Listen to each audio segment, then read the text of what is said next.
¿Por qué no votar por Gustavo Petro?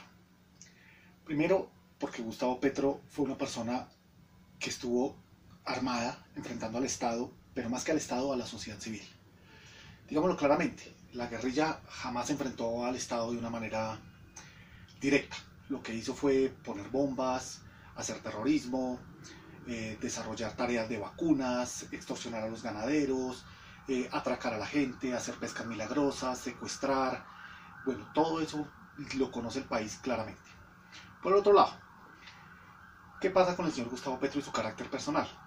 Fíjense, para que ustedes tengan una idea de lo que pasó con este señor. Como toda persona que ha tomado las armas, bien sea militar, o bien sea guerrillero, o bien sea paramilitar, es una persona que se acostumbra a mandar, y a mandar de una manera autoritaria. Fíjense que, por ejemplo, él no tenía ninguna experiencia antes de ser alcalde de Bogotá en el nivel ejecutivo. Es decir, él no sabía gobernar, él sabía criticar y criticar y criticar. Si usted tiene un carro, con toda seguridad, yo voy y le digo, mire, aquí está rayado, la palanca de cambios está floja, las ruedas no me gustan. Yo le puedo decir mil detalles, porque puedo ir a observarlo y los puedo notar. Pero la única persona que puede decir que tiene de bueno su carro es usted, porque usted lo maneja, porque usted lo ha cuidado, porque usted lo ha invertido, porque usted ha querido y ha desarrollado trabajo con esa máquina. Entonces, criticar lo hace cualquier persona. Construir y generar un plan para crear cosas positivas, eso sí es complicado. ¿Qué ha hecho Gustavo Petro? Gustavo Petro en el Senado criticó y criticó y criticó y criticó a todo el mundo, y con eso más o menos logró hacerse a la alcaldía de Bogotá. Como Gustavo Petro no tenía experiencia ejecutiva, resulta que tomó una decisión inteligente, y yo se la admiré mucho, que fue haber traído a Navarro Wolf. Navarro Wolf sí tenía experiencia en Pasto y le fue bien allá. Resulta que fue tanto su carácter impositivo y su carácter dictatorial, esa forma prepotente de gobernar y esa forma horrible de ser de este señor, que él tuvo muchos encuentros con Navarro Wolf, que lo quería guiar por la falta de experiencia de Petro, y al final resultaron que antes de un mes ya el señor Navarro Wolf no era secretario de gobierno del señor Petro. O sea, fíjense ahí el nivel de confrontación, pero no se fijen solo en eso. Ahora, la revista Semana publica un artículo donde el señor Oscar Sánchez, que era secretario de Educación, él le pidió un permiso para ir al nacimiento de su hija, si no estoy mal, fue niña. Resulta que tenía una reunión del alcalde con los secretarios, y Oscar Sánchez le dijo, yo le mando a mi subsecretario. Le dijo, no, yo no me reúno con subsecretarios, y lo obligó a ir, haciendo que se perdiera de ese momento importante de la vida personal. Eso les tiene que dar a ustedes una idea del carácter dictatorial.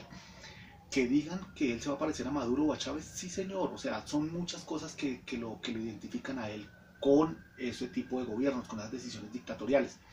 Fíjense, por ejemplo, que en la izquierda a usted le cercenan su capacidad de pensar y de analizar. Ellos se llaman libre pensadores, pero ¿qué hizo Stalin? ¿Qué hizo Ceausescu en Rumania? ¿Qué hizo Mao en China? ¿Qué hizo Castro en Cuba? ¿Qué hizo Chávez y qué está haciendo Maduro en Venezuela? ¿Qué han hecho todos los regímenes dictatoriales a través de la historia del mundo? Si usted no piensa como yo, si usted me critica, si usted ve que yo estoy invadiendo los apartamentos o realizando masacres como fueron las kulaks en Rusia, y usted me critica, yo lo mato. Y yo tengo derecho a hacer ese tipo de juicios y de fusilamientos porque soy la izquierda y soy la verdad. Y resulta que eso no es cierto.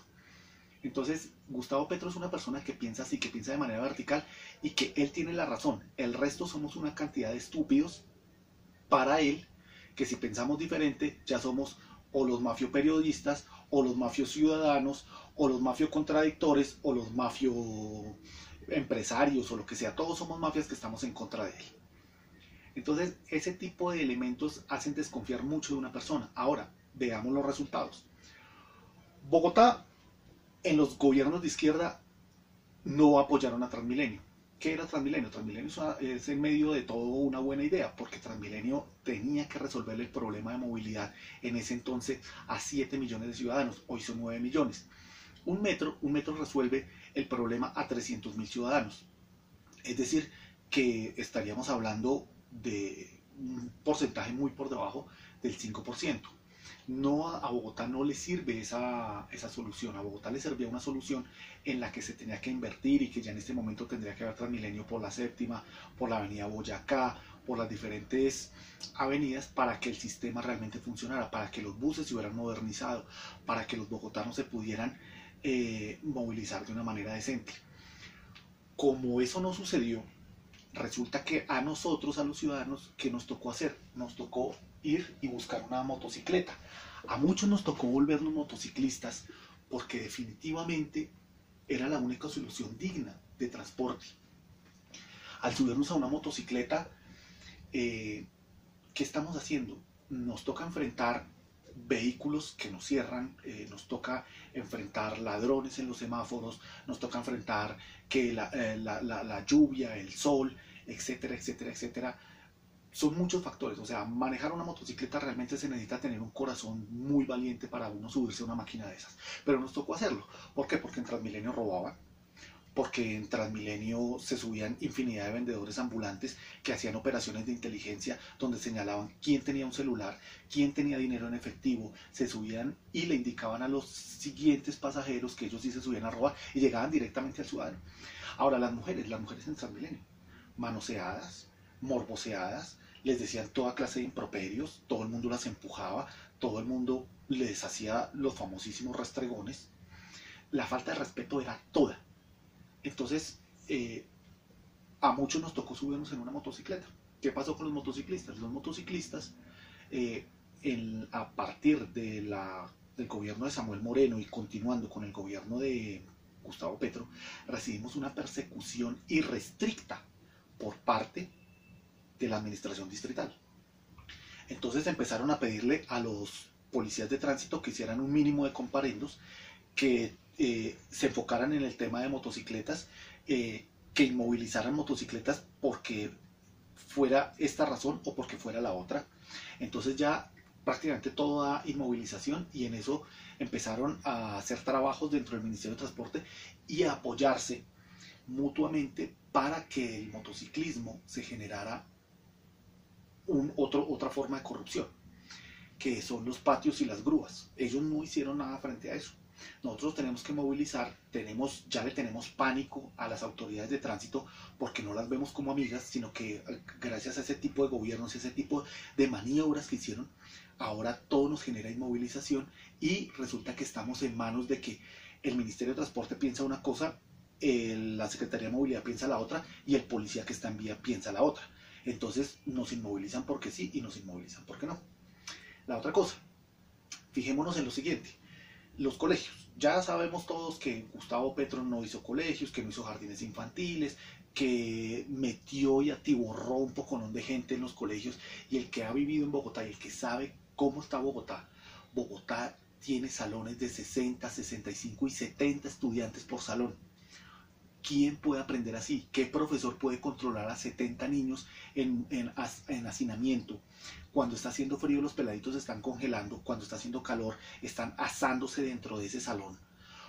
¿Quién va a poner atención cuando hay 70 estudiantes? O sea, eso no es educación y no es educación de alta calidad.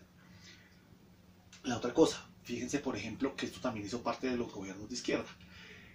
Estos gobiernos enfrentaron una situación que fue el colapso de la carrera 11 sobre la calle 100, calle 98 más exactamente.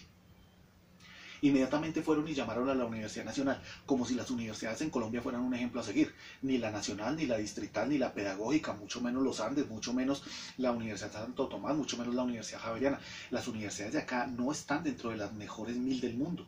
Las universidades de acá están constituidas por profesores que no triunfaron en su mayoría dentro del nivel privado, dentro del nivel ejecutivo, dentro del nivel público, y se dedicaron a dictar clase. Esa es la realidad de la educación universitaria en Colombia. Entonces, a ese tipo de instituciones se dirigían los gobiernos a preguntarles cómo resolvemos este problema, cómo resolvemos el de la calle 100. Cuando la Universidad Nacional se pronunció con sus ingenieros civiles, que son ingenieros teóricos, llegaron allá, dijeron que se demoraban 6 meses en arreglar el problema porque tenían que hacerle unos estudios topográficos, estudios de no sé qué, estudios de no sé cuándo. Resulta que la misma constructora Pijao arregló el problema en una noche, sin necesidad de todos esos estudios, sin necesidad de todas esas cosas que van relativas a la contratación y que van relativas a la corrupción. Así como recibieron ese tipo de contratos, recibieron muchísimos más para hacer estudios de X, estudios de Y y estudios de Z que no tuvieron ningún impacto positivo en Bogotá. Contratar a una universidad para que nos guíe dentro de un proceso de cambio, de reestructuración, en lo que sea prácticamente, en comunicación, entonces es como contratar a un ciego para que sea mi lazarillo.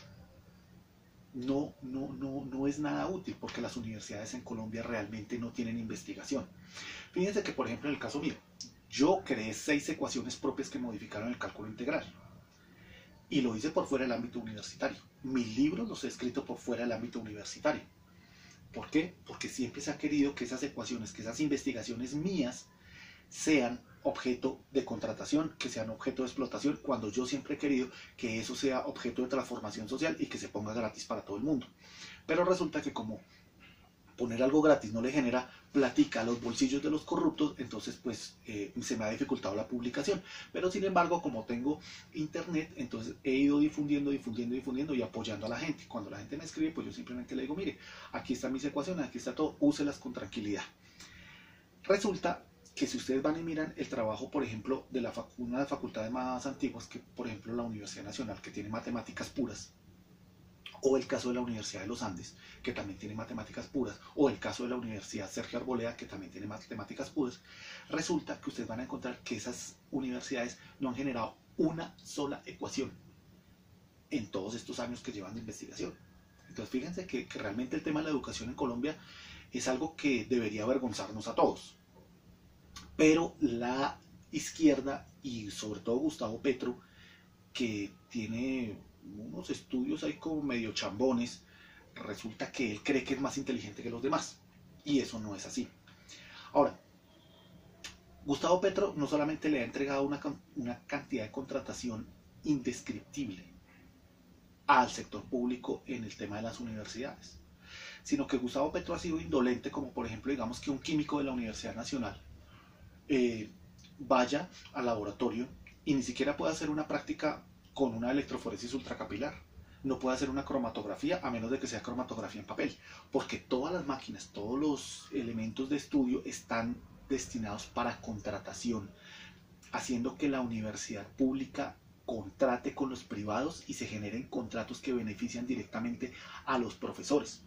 Mientras que el estudiante tiene que hacer prácticas con lo más sencillito, tiene que llevar sus propios materiales, tienen que estar, por ejemplo, los ingenieros eléctricos o los ingenieros electrónicos en las universidades trabajando con motores de hace 40, 50, 60 años, gente que jamás ve lo que es una máquina de control numérico, que es lo que está trabajando en este momento en la industria.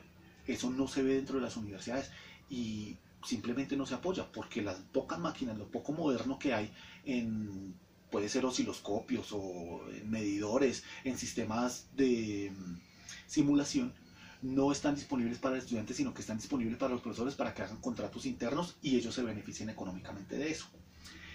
Resulta que en todo eso ha sido indolente. Ahora, vamos a mirar una cosa. Mucha gente habla de la medicina en Cuba y que es un ejemplo para la humanidad. ¿Ustedes pueden realmente creer que medicina, un médico de hoy en día, se puede educar bien con una Cuba atrasada, una Cuba sin internet, una Cuba sin libros actualizados, una Cuba donde a usted le dictan una clase de 2 horas y 1 hora y media se va en cátedra política? ¿Ustedes creen realmente que eso es formación? ¿O ustedes creen que realmente el médico de Cuba sale a hacer brigadas de salud que ofrece el mismo gobierno cubano, por la que le cobra al gobierno venezolano, por la que le cobra a los gobiernos africanos, por la que le cobra a los diferentes países una cantidad infinita de dinero? ¿Por qué? Porque sí, efectivamente hay necesidad de médicos. Y en muchos países, como en este país que es pobre, estamos necesitando médicos. Resulta que esos médicos que vienen de muy baja calificación, y yo lo he hablado con varios médicos, son médicos que realmente tienen el nivel de experticidad que tiene de pronto un paramédico en Colombia, no tiene más formación. Realmente el tipo no sabe qué hacer. Cuando viene a manejar, por ejemplo, digamos, un Hamilton, que es una máquina que le permite a usted proceder con la mecánica de respiración de un paciente de cuidado crítico, pues el tipo no tiene ni idea qué es un Hamilton. Cuando van a hacer un procedimiento, por ejemplo, digamos, de intervención laparoscópica, ellos no saben qué es una laparoscopia. No pueden utilizar la maquinaria, no pueden utilizar los elementos que hay ahorita, porque ellos jamás vieron eso en la universidad y no lo conocen. Ellos conocen la medicina que está hace 50, 55 años porque son libros supremamente viejos. Entonces, no nos podemos fijar en ese tipo de detalles. Ahora, la otra cosa. Fíjense que muchas personas hablan que Gustavo Petro es una persona muy honrada, es una persona decente, es una persona que jamás ha caído en hilos de corrupción. Pero ¿usted conoce realmente a Gustavo Petro? ¿Usted sabe su trayectoria? ¿Usted sabe dónde vive? ¿Sabía usted que el señor Gustavo Petro vive en un conjunto residencial excesivamente exclusivo, donde la casa más económica vale 3.000 millones de pesos? ¿Donde hay casas de 7.000 y 8.000 millones de pesos porque tienen cancha privada de tenis? ¿Usted sabía eso? ¿Que Sindamanoy es así? ¿Usted se ha puesto a hacer el cálculo en que Gustavo Petro fue congresista por tantos años y alcalde por tantos años y eso le dio una cantidad de dinero y él tenía sus gastos? Recuerden que él tiene 8 hijos y sus 8 hijos de ellos ninguno estudió en colegios públicos. Ellos estudiaron en los mejores colegios en las universidades privadas, donde por ejemplo en un colegio como el Gimnasio Moderno se tiene que pagar un bono, que es algo así como una acción de un club para pertenecer y para ser parte de esa élite.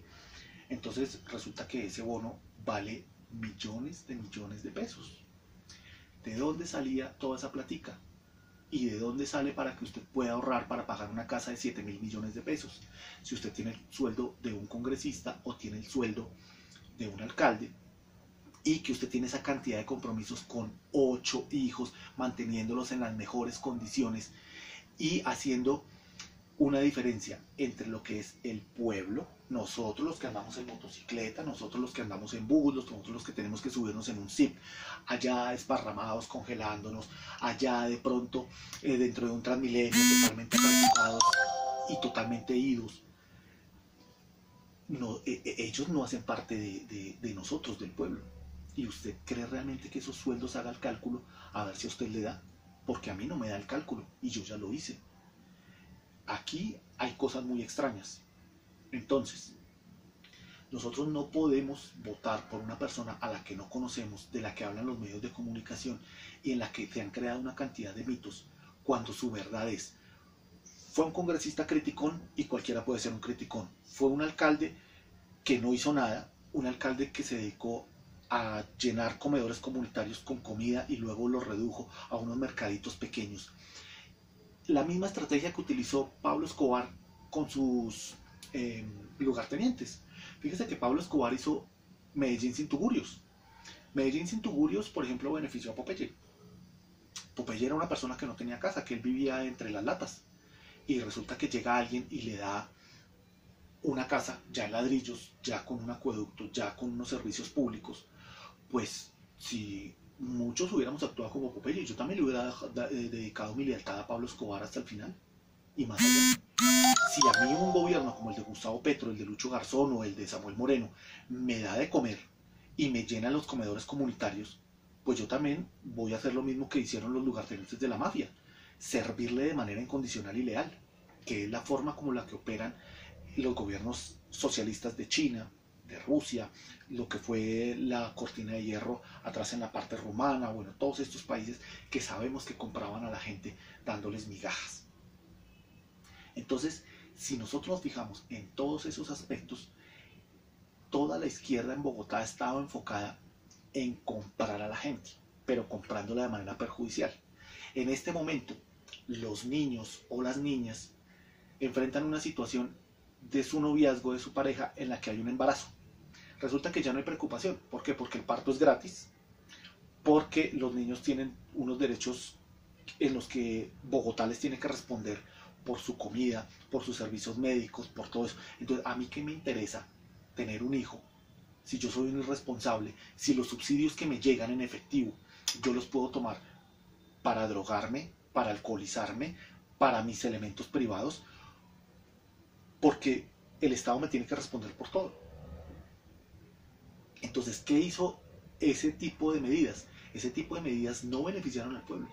Ahora tenemos una cantidad increíble de embarazos juveniles, de niñas perjudicadas, de niñas que en este momento están solas, que ya su novio las abandonó, que todo eso, que están teniendo que salir a trabajar y dejar a sus hijos totalmente abandonados, o en hogares que no son habilitados para que realmente los eduquen y los formen. Porque esas niñas tienen que salir a trabajar y ya se dieron cuenta del error que cometieron, que realmente el Estado no les está dando todo. Pero ellos se dejaron creer de esa ilusión falsa que creó la izquierda desde Lucho Garzón. Entonces, yo la verdad en este momento no sé por quién votar, pero sí sé que la peor elección es Gustavo Petro, porque Gustavo Petro fue un mal alcalde, una persona que nos llevó a la desgracia, que la movilidad la convirtió en un negocio, en corrupción, en cuanto al tema de motociclismo, en cuanto al tema de patios, en cuanto al tema de grúas. Un alcalde que dice que le dio 100.000 millones de pesos a los atracadores y a las pandillas para que no salieran a robar. Legalmente eso se puede hacer. ¿Cómo puede uno ir a darle plata a un pandillero? Realmente nosotros elegimos a una persona para que vayan y le den plata a estos vagos delincuentes que no quieren hacer nada sino salir a atracar a la gente, y que los índices de seguridad no cambiaron lo suficiente como para justificar esos 100.000 millones de pesos. O haber mantenido la calle del Bronx y la L como focos de drogadicción, donde la misma alcaldía iba a llevarle las dosis porque supuestamente eso era la Bogotá humana.